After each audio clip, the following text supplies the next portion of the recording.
question that I'd like everybody to take a stab at, and then after that, I would hope that everybody would kind of throw your questions out, and we can take it from there. My first question is, from what you know about the entrepreneurial ecosystem in Akron, name its strength and a weakness that you think, if these things were both taken advantage of and solved, would be in better shape a year, 5 years from now. Ray? Boy, let's start with the strengths. I would say the strengths are we have a lot of hidden assets in Akron and Northeast Ohio. The weakness is it's difficult to get access to those hidden assets. Once you do get access to them, if you have the right capabilities and you have the right kind of idea or the right kind of team, magic tends to happen. But finding out where those assets are and getting access to them can be very challenging, which sometimes can be a good thing. Sometimes you don't want all your good assets just publicly available for everybody to get to. So there's certainly a good line of logic to protecting some of those assets for the appropriate reasons.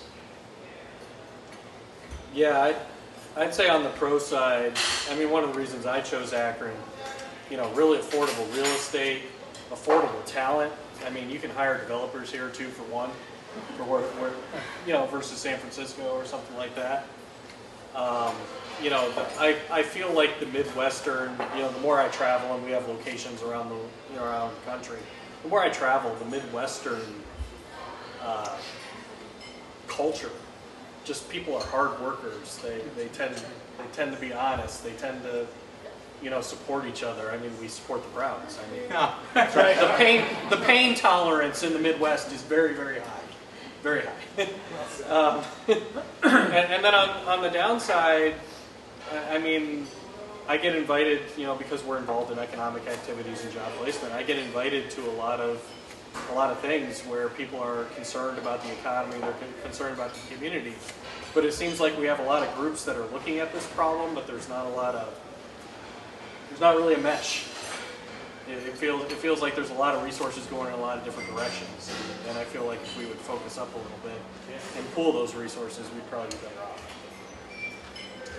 So I'll answer the question, but before I do, I want to give it a shout out to Ian, who has just done an incredible job with this, and also Jeff, who were both co-directors of the Excel Center before me, a position that I'm in now. And I just have to say that the torch that they lit, it's just an honor to carry that on, because they've just done such an incredible job for this region. So the beer was free. You don't have to say I know, but no, I mean that very sincerely. Like, thank you for that. Because I know that both of you guys are champions for this region. To answer your question, so it's a great question. I'd say from a strengths perspective, we have people who just, I'm not going to swear on camera because, I have an employer and it's just staring at me, but we get crap done. How's that? We get crap done. There's people who take initiative, who take charge, right? So you have Launch League, who's holding a startup conference, which is the Midwest Startup Conference. Yeah, I see Courtney back there. It's the Midwest Startup Conference. It's called Flight 2017.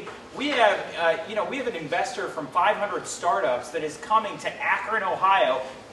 Akron, Ohio attracted Silicon Valley talent thanks to the initiative of, people like Courtney and Nick and so many other people around here. So there's a lot of people who just say, screw it, I'm just going to get stuff done. Yeah. And I think that mentality of, we create our own destiny, we create our own future, I think that's very intoxicating and enchanting and real right here in this city. On the flip side, look, everything's not roses, right? I mean, but how do we get from that journey from the decline of rubber to rose? And how do we do that? And I think that part of the problem is, let's be real, right? It's really easy to raise a huge round in Silicon Valley if you're a tech startup, and here it's a lot tougher, right? But I don't think that is absolutely fatal to the business, right? There's great resources like, Mike Belsito's book about raising venture capital. But I think that there are certain limitations, but I don't know if it's necessarily something that we can overcome. Totally agree. I mean, I think they said most of it. The strengths are pretty obvious. There's a lot of talent here. And by the way, I completely agree with that comment about the Midwest work ethic, since I spent a lot of time out of here. So I can see it comparatively, it's real. That Midwestern work ethic and values is real. And it's something great to build, you know, when you're building a company, the quality of your company is 100% dependent on the quality of talent you have access to. You can't build great companies on average people. You build great companies on great people, and they're here. And they're committed and smart and work hard. And I think we also already covered what the weakness is that it's a little too insular, too siloed. I mean, we're early in the ecosystem, but, you know, I was driving here and I heard a radio joke that somebody made just between Cleveland and Akron, let alone the rest of the country. He said this, the radio DJ was just making a joke, but it highlights it. He said, don't think, you know, we're all Cleveland centered. He said, we just opened our first ever Akron office. And then he said, it's right here in downtown Cleveland. That was funny, actually, but it highlighted a little of the fact that even locally we don't do a good enough job helping each other and working together. The grand lesson of Silicon Valley was that a rising tide lifts all boats. I talk to entrepreneurs here in Ohio, I'm talking about, and I say, tell me your idea, and he's like, wait till he leaves, I don't actually want to say it in front of him. You know what they do at Silicon Valley? They all gather at a table and just go around telling everybody's ideas and seeing who can help who. Because they figured out if everybody's helping everybody, everybody wins. And we're not doing that well enough here.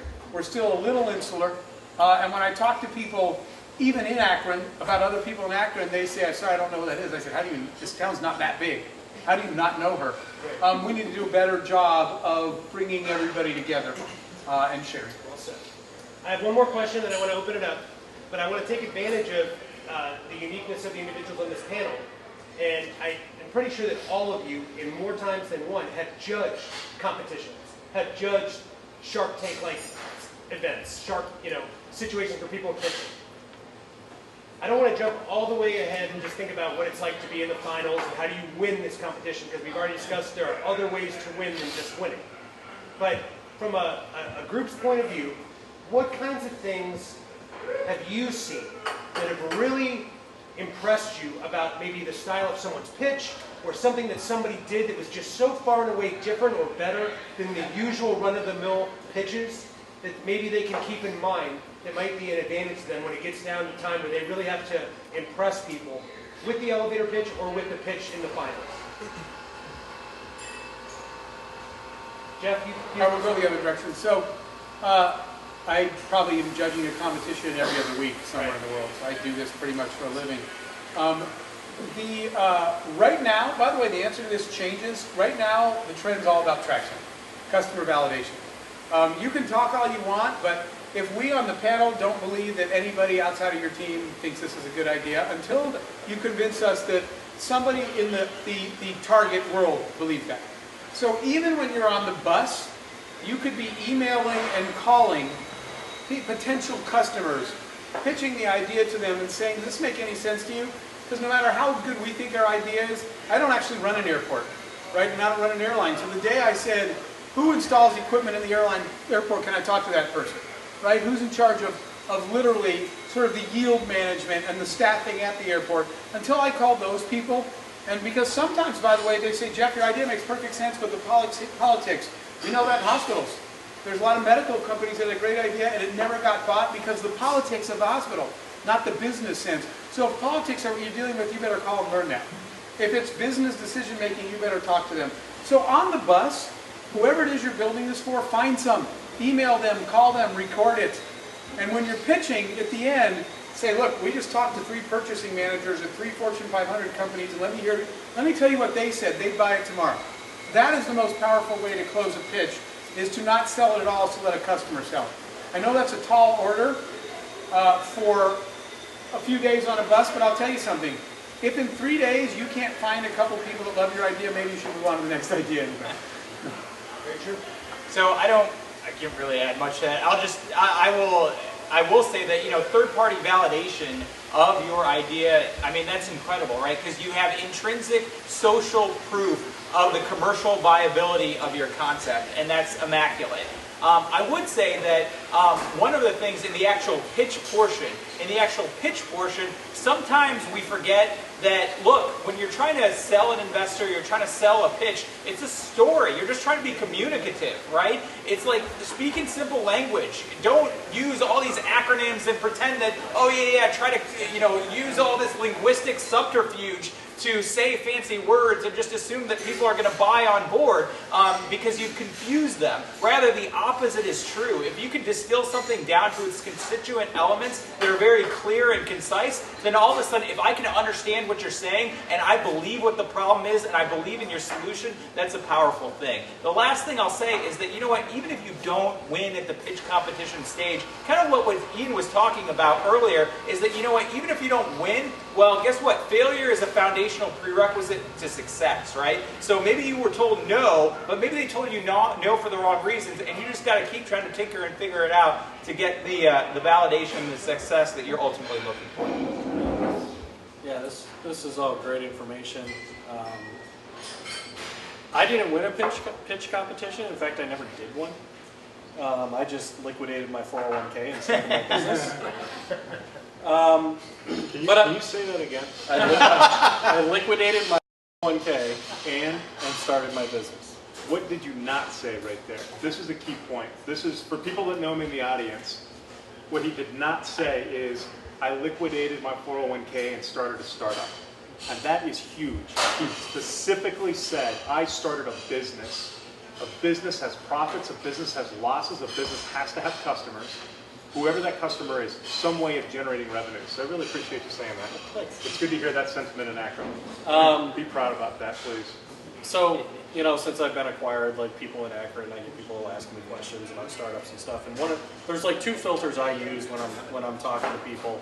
One is the ability of the team to execute the idea. You have to show me that you can actually pull this off. And two, it comes down to that money thing. I meet a lot of people who have ideas that are unwilling to put their own money into it. And if you're not willing to put your own money into it, how are you going to ask me to put money or time into your idea? I mean, that's like one of my filters of belief, is that you'll put your own skin in that game. Right?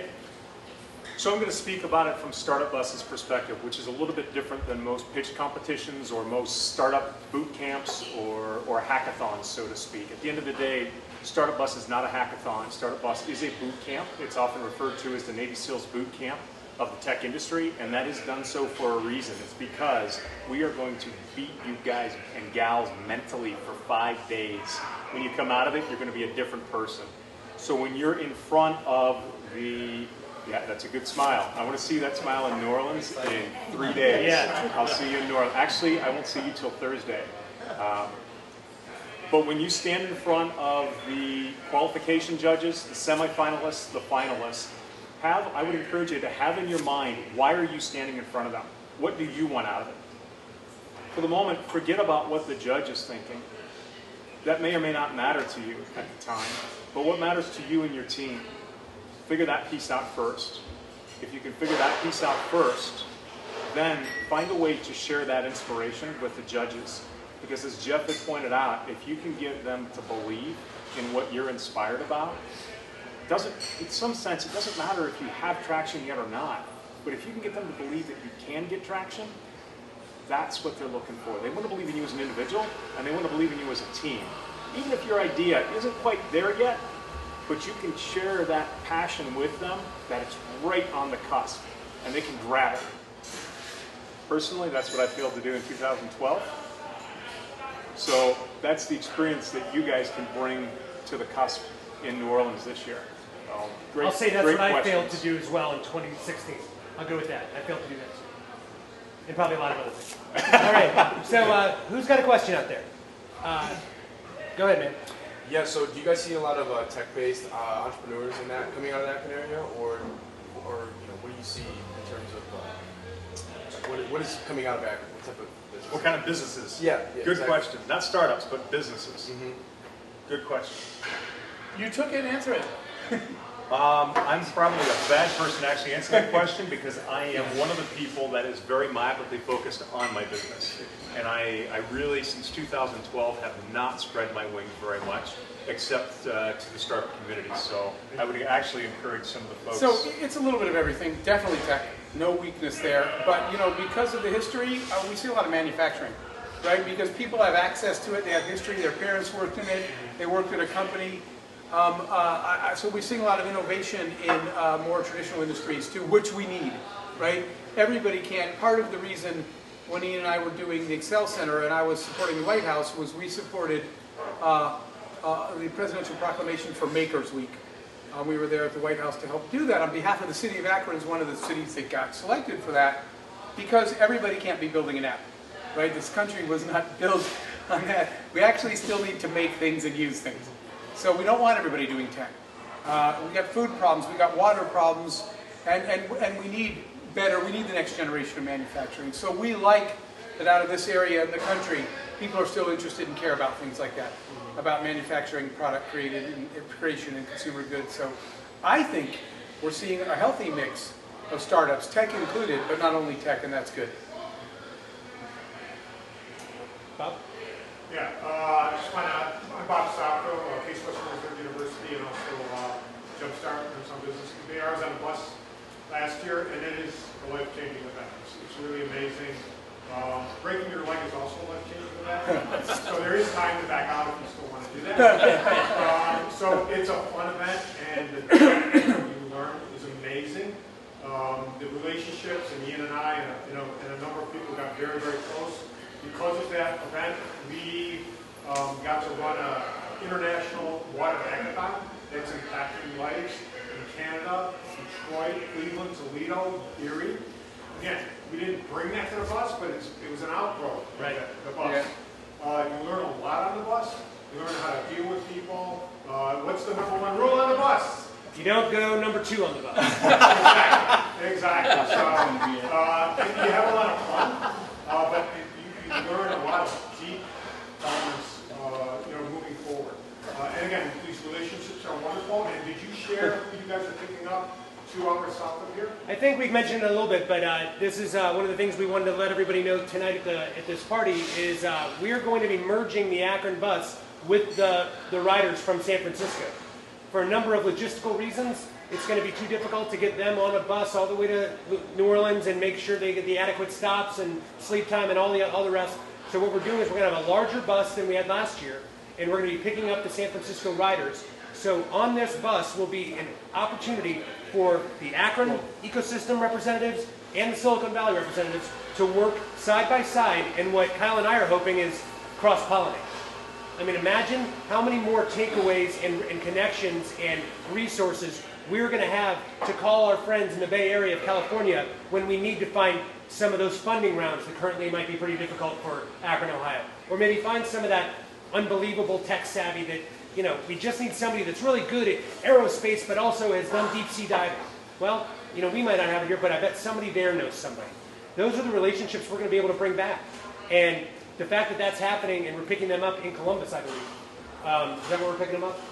Actually, you pick them up at your launch point. Oh, we're picking up, okay, so we're going to actually start with them. And so those 2 buses, though they're going to be 2 separate regions, it is 1 bus, and the opportunity there is endless. So that's... If they're wearing Warrior shirts, just keep driving. Exactly. Who's got other questions? No, there's more people in the room that are interested. Can I ask how many riders are in the room? How many riders for this year? We decided, was it 5, 6? How many are in here? Okay, good. Do we have, how many total startup bus, how many other past year riders or alum do we have in? Bob's not raising his hand. I've got the word so. Awesome. Good. So we've got, about 10 or so alum right tonight. Good. Yeah, go ahead, shoot it. It's kind of more direct just the startup bus. Can teams get to the startup bus? So let's say next year if I want to do it, are teams allowed to enter? Great question. One of the rules about startup bus is there really are no rules. So we'll give you a lot of rules. You're an entrepreneur, you figure it out. The one rule we do maintain pretty consistently is you can't bring prior content. So pre-existing software, pre-existing businesses, pre-existing business development plans. The ideas generally are supposed to start pretty fresh on the bus. How many programmers do we have in the room? Handful of them. Kyle, did you program everything from scratch, or did you use some gems, prior code? Wait, I built this app last year. Let me just hack it and bring in 10,000 lines of code. Oh, look at that, it works. Anything from scratch since like the 60s. That's true. So I think the answer to your question is yes and no. You can come in with people you want to work with, but having a lot of work done beforehand, specifically to be advantageous to you on StartupBus. What I would encourage you is ask lots of questions. Figure out where the walls are, and then figure out how you can move them. Hey, for the rest of us, will you be reporting somewhere that we can see the updates from the bus? I know I'm going to do a daily blog, and I'm going to try to send that to our friends at the Devil Strip, as well as some other news outlets. I'm going to try to get together some live streaming so that she can post that as well. This is our friend Noor from the Devil Strip, everybody. Hello. As far as anything beyond that, I don't know that there's any reporting that's done in any formal way, but I'll be posting out from the Akron bus. Okay. Next year I want to get an embed on there. I really want to get an embed on there this year. I tried. Just somebody that just pumps out news every hour on the hour. But Sounds like there's a problem that needs to be solved. Jeff, would you pay $5 to get it? Sorry. I do want the update. Well, it costs more than $5. well, if there are any more questions, I encourage you to ask them. But if not, let's say thank you to our panelists. Say thank you to our sponsors. And let's have a good time and let's network and mingle. Let's be ready.